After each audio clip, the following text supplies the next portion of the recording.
வரலாறு என்பது எப்போதுமே வெற்றியாளர்களின் வீரத்தால் மட்டும் எழுதப்படுவதில்லை. சில நேரங்களில் அது பழிவாங்கும் படலங்களாலும் சொந்த இரத்தத்தை குடிக்கும் அதிகாரப் பசியாலும் கூட எழுதப்படுகிறது. 99 சகோதரர்களை ஈவிரக்கமின்றி வெட்டி சாய்த்துவிட்டு இரத்தம் சொட்ட சொட்ட ஒரு மாமன்னன் அரியணையில் ஏறிய அந்த இருண்ட தருணம் உங்களுக்குத் தெரியுமா? ஒரு சாதாரண ஏழை பிராமணனின் நெற்றியில் கசிந்த இரத்தமும் அவமானத்தால் அவிழ்ந்து விழுந்த அவனது சிகையும் ஒட்டுமொத்த இந்திய துணைக்கண்டத்தின் தலையெழுத்தையே மாற்றியமைத்தது எப்படி? அலெக்சாண்டரின் மாபெரும் படையெடுப்பையே தடுத்து நிறுத்திய அந்த அசுரத்தனமான சாம்ராஜ்யத்தின் உண்மையான விதை எங்கு எப்படி தூவப்பட்டது? கற்பனையை விட பயங்கரமான இரத்தமும் தந்திரமும் நிறைந்த மௌரிய பேரரசின் அந்த மறைக்கப்பட்ட பக்கங்களைதான் இன்று நாம் தோண்டி எடுக்கப் போகிறோம். சுவாரஸ்யமான வரலாற்று மர்மங்களை தகவல்களுடன் தேடித்தரும் நமது பாலா பைட்ஸ் சேனலுக்கு உங்களை வரவேற்கிறேன். காலச்சக்கரத்தை பின்னோக்கிச் சுழற்றி அந்த பிரம்மாண்டமான பேரரசு உருவான வரலாற்றின் தொடக்க புள்ளிக்கு இப்போது பயணிக்கலாம் வாருங்கள். காலம் கிமு 320களை தொட்டுக் கொண்டிருந்த அந்த தருணம். இந்திய துணைக்கண்டத்தின் மையப்பகுதியான மகதப் பேரரசின் தலைநகரமான பாடலிபுத்திரம் உலகிலேயே மிக அதிகமான செல்வத்தை குவித்திருந்த ஒரு மாபெரும் பெருநகரமாக திகழ்ந்தது. அந்த பிரம்மாண்டமான நகரின் மையத்தில் அமைந்திருந்த நந்த வம்சத்தின் அரசபைக்குள் செல்வச் செருக்கிலும் அதிகார மமதையிலும் திளைத்தபடி சிம்மாசனத்தில் அமர்ந்திருந்தான் தனநந்தன். அவனது கருவூலங்கள் மக்களின் உழைப்பை சுரண்டி ஈட்டப்பட்ட 99 கோடிக்கும் அதிகமான தங்க நாணயங்களால் நிரம்பி வழிந்தன. அந்த ஆடம்பரமான சபைக்குள் ஒரு வறுமையின் அடையாளமாக, ஆனால் அறிவின் தீர்க்கமான ஒளியுடன் ஒரு பிராமண ஆசிரியர் நுழைகிறார். அவர்தான் தட்சசீல பல்கலைக்கழகத்தின் பேரறிஞர் சாணக்கியர். உலகையே நடுங்கச் செய்து கொண்டிருந்த மாவீரன் அலெக்சாண்டரின் கிரேக்கப் படைகள் வடமேற்கு இந்தியாவை நோக்கி படையெடுத்து வரும் பெரும் அபாயத்தை எச்சரிக்கவும், ஒட்டுமொத்த இந்திய அரசுகளும் உள்ளான பகையை மறந்து ஒன்றிணைந்து அந்த அந்நிய படையெடுப்பை முறியடிக்க வேண்டும் என்ற மாபெரும் தூரநோக்கு சிந்தனையுடனும் அவர் அங்கு வந்திருந்தார். ஆனால் அதிகார போதையிலிருந்த தனநந்தனுக்கு அந்த பேராபத்து புரியவில்லை.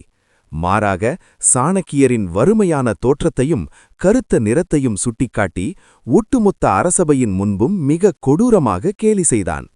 ஒரு கட்டத்தில் ஆத்திரத்தின் உச்சிக்குச் சென்ற தனநந்தன் தனது காவலாளிகளை ஏவி சாணக்கியரை எட்டி உதைத்து அரசபையிலிருந்து வீதிக்கு தூக்கி வீசினான். கீழே விழுந்த சாணக்கியரின் நெற்றியில் இரத்தம் கசிய, பல ஆண்டுகளாக அவர் கட்டிக்காத்த அவரது சிகை அவிழ்ந்து சரிய, ஒட்டுமொத்த பாடலிபுத்திரமும் அவரை பார்த்து சிரித்தது. ஆனால் அந்த சிரிப்பொலிகள் விரைவில் மரண ஓலங்களாக மாறப்போவதை அந்த நகரம் அப்போது அறிந்திருக்கவில்லை. அவமானத்தால் துடித்தெழுந்த அந்த பிராமணனின் அறச்சீர்த்தம் அந்த வினாடியில் ஒரு மாபெரும் அரசியல் வியூகமாக உருமாறத் தொடங்கியது. மண்ணில் புரண்டெழுந்த அந்த சாணக்கியர் தனது சிகையை முடிவதைத் தவிர்த்து அரசபையை பார்த்து ஒரு பயங்கரமான சபதத்தை ஏற்றார். என் சிகையை அவிழ்த்துவிட்டீர்கள். இந்த சிகை மீண்டும் முடியப்பட வேண்டுமானால் நந்த வம்சத்தை வேரோடு அழித்து சாம்ராஜ்யத்தின் சிம்மாசனத்தில் ஒரு தகுதியான மாமன்னனை அமர்த்துவேன். ஒரு பெரும் புயல் வீசி மரங்களை வேரோடு சாய்ப்பது போல நந்த வம்சத்தை வேரோடு சாய்க்கும் வரை எனது இந்த சிகை அவிழ்ந்தே இருக்கும் என்று சூளுரைத்தார். அந்த வினாடியில் ஒரு மாபெரும் பேரரசிற்கான முதல் விதை தூவப்பட்டது. சாணக்கியரின் இந்த உக்கிரமான சபதத்திற்கு பின்னால் இருந்த அரசியல் சூழ்நிலையை புரிந்து கொள்ள நாம் நந்தர்களின் பலத்தை சற்று பின்னோக்கி சென்று பார்க்க வேண்டும். மகாபத்மநந்தனால் தோற்றுவிக்கப்பட்ட நந்த வம்சம் வட இந்தியாவின் முதல் மாபெரும் பேரரசு. கங்கை நதி சமவெளியின் வளங்கள் முழுவதையும் தங்களது கட்டுப்பாட்டிற்குள் வைத்திருந்த நந்தர்கள் அக்காலகட்டத்தில் சாதாரணமாக எவரும் நெருங்க முடியாத ஒரு மாபெரும் இராணுவ அரணை கொண்டிருந்தனர். கிரேக்க வரலாற்று ஆசிரியர்களால் அக்ரமஸ் அல்லது சாண்ட்ரமஸ் என்று அழைக்கப்பட்ட நந்தன் மன்னன் 2,00,000 காலாட்படை வீரர்களையும் 20,000 குதிரைப்படை வீரர்களையும் 2,000 போர் ரதங்களையும் 3,000 முதல் 6,000 வரையிலான பிரம்மாண்டமான போர் யானைகளையும் தனது கட்டுப்பாட்டில் வைத்திருந்தான். இந்த மாபெரும் இராணுவ பலத்தை கண்டுதான் 10 ஆண்டுகளாக உலகையே வென்று வந்த மாசிடோனிய மன்னன் அலெக்சாண்டரின் படைகள் பியாஸ் நதியை கடந்து இந்தியாவிற்குள் நுழைய மறுத்து பயந்து பின்வாங்கின. இவ்வளவு பெரிய படைபலம் இருந்தும் நந்த வம்ச மன்னர்கள் உள்ளூரே மக்களால் கடுமையாக வெறுக்கப்பட்டனர். அவர்களின் கீழ்மட்ட பிறப்பு, தர்மத்திற்கு புறம்பான சர்வாதிகார ஆட்சி முறை மற்றும் ஏழை எளிய மக்களின் இரத்தத்தை உறிஞ்சும் கொடூரமான வரி வசூல் முறைகளால் மக்களிடையே நந்தர்கள் மீதான கோபம் எரிமலையாக சேகரித்து வைத்திருந்தது. இந்த மக்கள் அதிருப்தியையும் ஆட்சியாளர்கள் மீதான வெறுப்பையும் தான் சாணக்கியர் தனக்கான முதல் ஆயுதமாக மாற்றிக்கொள்ள திட்டமிட்டார். நந்தர்களின் பலவீனமே அவர்களின் ஆணவம்தான் என்பதை அவர் துல்லியமாக கணித்திருந்தார். நந்த வம்சத்தை அழித்தொழிக்க ஒரு தகுதியான கருவியை தேடி அலைந்த சாணக்கியரின் கால்கள் விந்திய மலைத்தொடரின் அடர்ந்த வனப்பகுதியை ஒட்டிய ஒரு கிராமத்தில் வந்து நின்றன.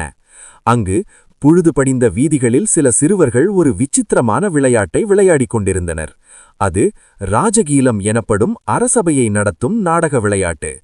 அங்கே ஒரு சிறிய மணல் மேட்டின் மீது தன்னை ஒரு ஏகாதிபத்தியத்தின் சக்கரவர்த்தியாக பாவித்துக் கொண்டு அரசனுக்குரிய அத்தனை கம்பீரத்துடனும் ஒரு சிறுவன் அமர்ந்திருக்கிறான். அவனது கண்களில் ஒரு பிறவி தலைவனுக்கான தீர்க்கம் இருந்தது. சில சிறுவர்கள் குற்றவாளிகளாக அவன் முன்னிறுத்தப்படுகிறார்கள். அந்த சிறுவன் வழக்கை விசாரித்துவிட்டு எந்தவித தயக்கமுமின்றி குற்றவாளிகளின் கைகளையும் கால்களையும் வெட்டும்படி உத்தரவிடுகிறான். அப்போது காவலாளிகள் நடித்த சிறுவர்கள், எங்களிடம் கைகளை வெட்டுவதற்கு கோடாலிகள் இல்லையே அரசே என்று கூறுகிறார்கள். சற்றும் யோசிக்காத அந்த சிறு அரசன் ஆடுகளின் கொம்புகளை கொட்டுக்கத்தியாகவும் மரக்குச்சிகளை பிடியாகவும் வைத்து உடனடியாக கோடாலிகளை உருவாக்கும்படி கட்டளையிடுகிறான். தண்டனை நிறைவேற்றப்பட்டதாக பாவனை செய்யப்பட்ட பின் மீண்டும் அவர்களின் கைகளை ஒட்ட வைப்பதையும் கூறுகிறான். இந்த விளையாட்டை கூர்மையாக கவனித்துக் கொண்டிருந்த சாணக்கியரின் கண்களில் மின்னல் வெட்டியது. அந்த சிறுவனின் அபாரமான நீதி வழங்கும் திறன், தடைகளைக் கண்டு தயங்காமல் மாற்று வழியை கண்டுபிடிக்கும் புத்திசாலித்தனம் மற்றும் அவனது அசைக்க முடியாத தலைமை பண்பு ஆகியவை சாணக்கியருக்குள் ஒரு பெரும் அதிர்வலையை ஏற்படுத்தின. ஒரு மாபெரும் சாம்ராஜ்யத்தை ஆளப் பிறந்த சக்கரவர்த்திக்கான அத்தனை தகுதிகளும் அந்த சிறுவனிடம் இருப்பதை சாணக்கியர் உணர்ந்து அவனை தனது மாணவனாக ஏற்றுக்கொண்டு உலக புகழ்பெற்ற தட்சசீல பல்கலைக்கழகத்திற்கு அழைத்துச் செல்கிறார். அந்த சிறுவன்தான் சந்திரகுப்த மௌரியர். தட்சசீலத்தின் மதில் சுவர்களுக்குள் சந்திரகுப்தரின் வாழ்க்கை முற்றிலுமாக மாறியது. சாணக்கியரின் கடுமையான பயிற்சியின் கீழ் சந்திரகுப்தர் ஒரு சாதாரண சிறுவனிலிருந்து ஒரு மாபெரும் வீரனாகவும் ஈடு இணையற்ற ராஜதந்திரனாகவும் வார்க்கப்பட்டார். போர்க்கலைகள், ஆயுதம் பயன்பாடு, அரசியல் தந்திரங்கள் மட்டுமல்லாமல் அர்த்தசாஸ்திரத்தின் சூட்சுமங்களையும் ஒற்றற்படை அமைப்பின் நுணுக்கங்களையும் சாணக்கியர் தனது மாணவனுக்கு அணுவணுவாக கற்பித்தார். ஒரு சிறந்த மன்னன் என்பவன் அறத்தை காப்பவனாகவும் அதே சமயம் எதிரிகளை வீழ்த்த சாம, தான, பேத, தண்டம் என எத்தகைய தந்திரத்தையும் கையாளக்கூடியவனாக இருக்க வேண்டும் என்ற அரசியல் சித்தாந்தம் சந்திரகுப்தனின் இரத்தத்தில் கலந்தது. தட்சசீலத்தில் இருந்த இந்த காலகட்டத்தில்தான் இளைஞனான சந்திரகுப்தருக்கு மாவீரன் அலெக்சாண்டரை நேரில் சந்திக்கும் வாய்ப்பும் கிடைத்ததாக வரலாற்று பதிவுகள் கூறுகின்றன. அலெக்சாண்டரின் இராணுவ கட்டமைப்பு, போர் வியூகங்கள் மற்றும் மாசிதோனிய படைகளின் பலவீனங்களை சந்திரகுப்தர் தனது கூர்மையான அறிவால் மிக நுட்பமாக உள்வாங்கினார். முழுமையான தளபதியாக உருவான பின் சந்திரகுப்தரும் சாணக்கியரும் தங்களது முதல் பெரும் தாக்குதலுக்கு தயாரானார்கள். சாணக்கியர் தனது சொந்த நாணயங்களை அச்சிட்டு அதன் மூலம் ஒரு மாபெரும் கூலிப்படையை உருவாக்கினார். மலைப்பகுதி மன்னனான பர்வதகா என்பவனுடன் ஒரு வலிமையான கூட்டணியையும் அமைத்துக் கொண்டார். தங்களின் படையின் பலத்தை அதீதமாக நம்பிய அவர்கள் எவ்வித முன்யோசனையுமின்றி நேரடியாக நந்த பேரரசின் தலைநகரமான பாடலிபுத்திரத்தின் மையப்பகுதியை தாக்கினர். ஆனால் நந்தர்களின் பிரம்மாண்டமான படையின் மூர்க்கத்தனமான தாக்குதலுக்கு முன் சந்திரகுப்தரின் படைகள் ஈடுகொடுக்க முடியாமல் படுதோல்வியை சந்தித்தனர். பலத்த உயிர்ச்சேதத்துடன் சாணக்கியரும் சந்திரகுப்தரும் உயிரை காத்துக்கொள்ள மாறுவேடத்தில் அடர்ந்த காடுகளுக்குள் தப்பியோடினர். இந்த கொடூரமான தோல்வி அவர்களை முற்றிலுமாக சோர்வடையச் செய்தது. தப்பியோடிய வழியில் ஒரு நாள் இரவு ஒரு ஏழை பெண்ணின் குடிசையில் மாறுவேடத்தில் தஞ்சமடைந்தனர். அப்போது அந்த தாய் தனது பசியால் வாடும் மகனுக்கு சூடான கஞ்சியை உணவாக பரிமாறினாள். கடும் பசியிலிருந்த அந்த சிறுவன் தட்டின் விளிம்புகளில் உள்ள கஞ்சியை சாப்பிடாமல் நேரடியாக தட்டின் நடுவில் இருந்த சூடான கஞ்சியில் கையை வைத்து தனது விரல்களை கடுமையாக சுட்டுக்கொண்டு அழுதான். அதை பார்த்த அந்த தாய், முட்டாள்தனமாக செயல்படாதே. நீ சாணக்கியரை விட முட்டாளாக இருக்கிறாய். விளிம்புகளில் உள்ள சூடு குறைந்த பகுதியிலிருந்து கொஞ்சம் கொஞ்சமாக சாப்பிடாமல் நேரடியாக நடுவில் கை வைத்தால் சுடத்தான் செய்யும். சாணக்கியரும் அப்படித்தான். எல்லையோர பகுதிகளை கைப்பற்றாமல் நேரடியாக தலைநகரை தாக்கி தோற்றுப்போனார் என்று கடிந்து கொண்டாள். ஒரு சாதாரண கிராமத்து பெண் யதார்த்தமாக கூறிய இந்த வார்த்தைகள் சாணக்கியரின் மூளையில் ஒரு மாபெரும் போர் தந்திர மாற்றத்தை ஏற்படுத்தியது. அர்த்த சாஸ்திரத்தில் குறிப்பிடப்படும் மண்டல கொள்கை முழுமையாக இங்குதான் நடைமுறைப்படுத்தப்பட்டது. மையத்தை நேரடியாக தாக்குவதற்கு பதிலாக முதலில் எல்லையோர மாகாணங்களை கைப்பற்றி எதிரியின் இராணுவ மற்றும் பொருளாதார வளங்களை துண்டித்து படிப்படியாக தலைநகரை நெருங்கும் ஒரு புதிய வியூகத்தை சாணக்கியரும் சந்திரகுப்தரும் வகுத்தனர். இந்த வியூகத்தின்படி அவர்கள் முதலில் வடமேற்கு பகுதிகளை தங்கள் இலக்காக கொண்டனர். பஞ்சாப் மற்றும் வடமேற்கு இந்திய பகுதிகளில் அலெக்சாண்டரின் இறப்புக்கு பின்னர் ஏற்பட்ட அரசியல் குழப்பங்கள் அவர்களுக்கு சாதகமாக அமைந்தன. அலெக்சாண்டரால் நியமிக்கப்பட்ட கிரேக்க ஆளுநர்களான யூடேமஸ் மற்றும் பீத்தோன் ஆகியோரை சந்திரகுப்தர் தனது தந்திரத்தாலும் வீரத்தாலும் வீழ்த்தி அந்த பகுதிகளை முழுமையாக தனது கட்டுப்பாட்டுக்குள் கொண்டு வந்தார். அலெக்சாண்டரின் படையெடுப்பிற்கு எதிராக போராடிய யௌதேயர்கள் போன்ற தன்னாட்சி பெற்ற ஆயுத குழுக்களையும் தனது மாபெரும் படையுடன் இணைத்துக் கொண்டார். நாலா புறமிருந்தும் படைகளை திரட்டிக் கொண்டு ஒரு பிரம்மாண்டமான அலையைப் போல நந்த பேரரசின் எல்லையோர பகுதிகளை ஒவ்வொன்றாக கைப்பற்றி இறுதியாக பாடலிபுத்திரத்தை முற்றுகையிட்டனர்.